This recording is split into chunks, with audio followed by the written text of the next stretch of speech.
In the past few weeks, everything in China has changed. Daily COVID testing, gone. QR health codes, gone. Quarantine, gone. China has made a complete 180-degree pivot from its strict zero COVID policy that has been in place for much of the last 3 years. And as we wrap up 2022, I'm going to reveal to you the 5 biggest myths about China that were proven wrong in 2022. Let's go. Everyone, today's video is proudly sponsored by Surfshark VPN. Make sure you stay tuned to the end for a special offer and to learn how you can protect yourself online in 2023. Myth number 1, China's zero COVID policy will last for many years to come. I'm going to take you back to June 2022 when Gordon Chang, one of the most prolific anti-China haters in Western media today, made this prediction that China's zero COVID policy would last for many years to come. I want everybody to understand this point. Many of the largest anti-China voices have been preaching for months that China's zero COVID policy is a tool that Xi Jinping has been using to control and suppress his citizens. The myth that we've been trained to believe in the West is that China's government doesn't actually care about its citizens' health, but instead is using COVID as a tool for suppression. Of course, this myth was immediately proven wrong when China surprised everyone a few weeks ago by officially moving away from its zero COVID policy. Within a few weeks, COVID spread throughout every province in China,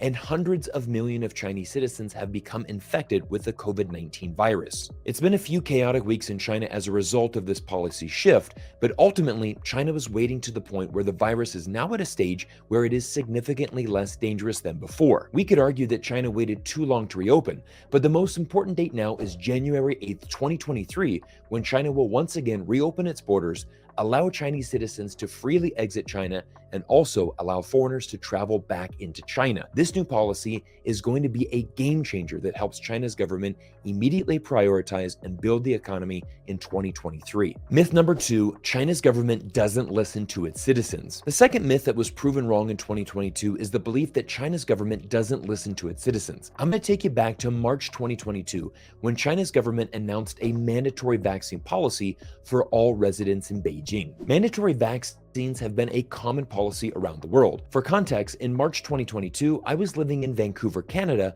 and our local government instituted a mandatory vaccine policy that required everyone to get 2 shots of the vaccine in order to enter restaurants, government buildings, or board any form of public transportation. But here is the interesting thing.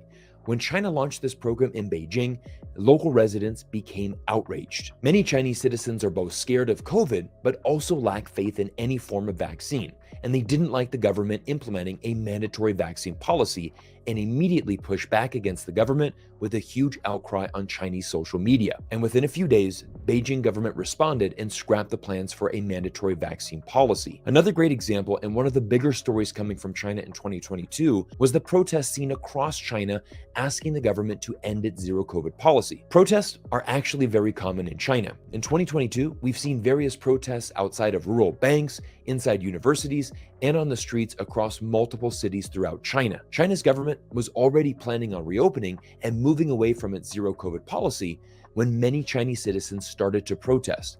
But one can certainly say that these protests help accelerate China's government's decision to move rapidly away from zero COVID. Overall, the big takeaway I want you to understand is that China's government does spend a lot of time analyzing and listening to its citizens' needs and is not afraid to shift policies when it is needed. The third myth is China's domestic vaccine is inferior to Western mRNA vaccines. One of the big storylines we've heard consistently throughout 2022 is that China's domestic vaccine is inferior to Western technology. In addition, another belief is that Xi Jinping was too proud and too arrogant to import Western mRNA vaccines and instead only wanted to rely on Chinese technology. However, in a rare moment of truth for CNN, the TV network published this graph which outlines the truth about China's domestic vaccine. 3 doses of the Sinovac has the exact same effectiveness rate against severe COVID as 2 doses of mRNA. The data for this graph was published in an independent study from doctors in Hong Kong and again shows why China is now ready to shift away from its zero COVID policy. At this point, the majority of the population in China has been exposed to COVID, and for the majority, the symptoms and disease have been very mild. I've spoken with several friends and former colleagues throughout China, and there's also a sense of relief from many Chinese people who finally contracted COVID and realized how benign the disease is for most people. Many Chinese people lived in fear for the past 3 years, and now their reaction is, wait, that's it? That's all it was? That's all I was fearing for so long? There is a big sense of relief, and there is a large optimism in the future now that China is reopening. We are now at a point where only the real group of people that are at a severe risk of dying from COVID-19 are those above the age of 70 with underlying health conditions.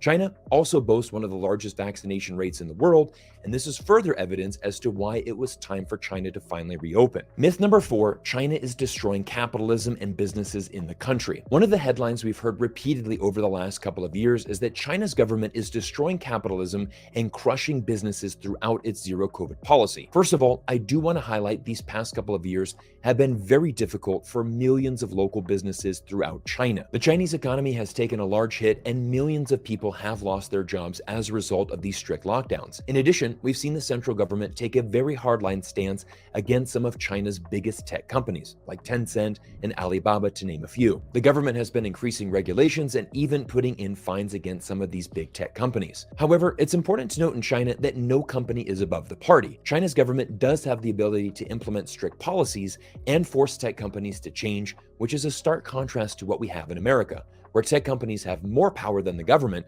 and certainly more influence on public opinion. But despite everything, there's still optimism for China's tech companies. Tencent still recorded the highest gaming revenue of any public company last year, and the government continues to double down on its key industries that will drive a more green and sustainable China. China leads the world in global energy transition spending, and overall, the country is still in a good position to bounce back economically in 2023. According to this graphic from Visual Capitalist, China's government has roughly 1/3 the amount of debt the United States government carries, but probably the most interesting graph I found was this one from Statista, which highlights the share of adults who are worried about their financial future. It makes sense that Russia leads this list with over half the population worried about their finances, but China remains the lowest with only 16% of the adult population worried about their financial future. The US, for example, is double that amount with 33%, but with China officially reopening to the world on January 8th, I expect the Chinese government to prioritize its economy and allow Chinese citizens to have even more economic stability in the future. And before I reveal the 5th and final myth that was busted in 2022, allow me to introduce today's video sponsor, Surfshark VPN, which has been a long-term supporter of my work here on YouTube, and the #1 resource that I use every single day in both my business and personal life to keep my data secure online. It's 2023, and the internet is a more dangerous place than ever before. Hackers and scammers are trying to get your information, and it's absolutely vital that you use a virtual private network to keep your data safe and secure. I've trusted Surfshark VPN for the past 2 years, and today Surfshark is offering you a deal that simply can't be missed. Use my promo code CYRUS at checkout and you will save an incredible 85% off the retail price. In addition, because you're one of my loyal subscribers, Surfshark is going to throw in an additional 3 months of service completely free. Try out this amazing service from Surfshark free for 30 days, and if you don't like it, Surfshark will give you a 100% refund, no questions asked. Support Surfshark, which helps support me as a content creator.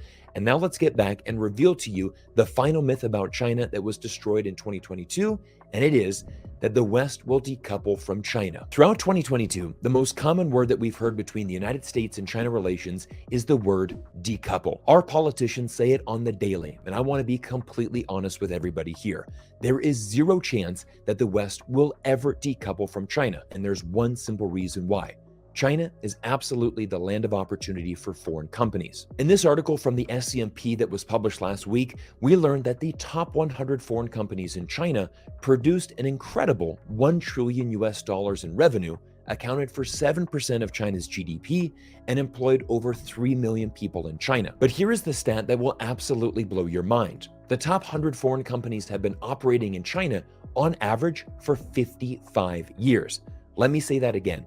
55 years operating in China. So the next time you hear politicians state, we need to decouple from China, remember, Western business leaders have been building long-term relationships and business deals with China for well over half a century. And despite the high tensions between the US and China, Here are 3 stats that will show you the importance of this relationship and why the US and China will never decouple in the future. 36 of the top 100 foreign companies in China are American. 2022 represents the largest amount of trade between US and China in our two nations' history, and foreign direct investment expanded rapidly in the first 6 months of 2022, rising 24% year on year. Everyone, as we conclude today's video, I want you to take away one major point. Western media and politicians will always have a negative China bias. Media uses fear tactics to influence public opinion. If the media can make you fear something, they can influence your actions. But before you fear China, take a moment and ignore the noise from media and instead follow the actions of the business world. Companies, who are the real ones driving the economy and creating jobs,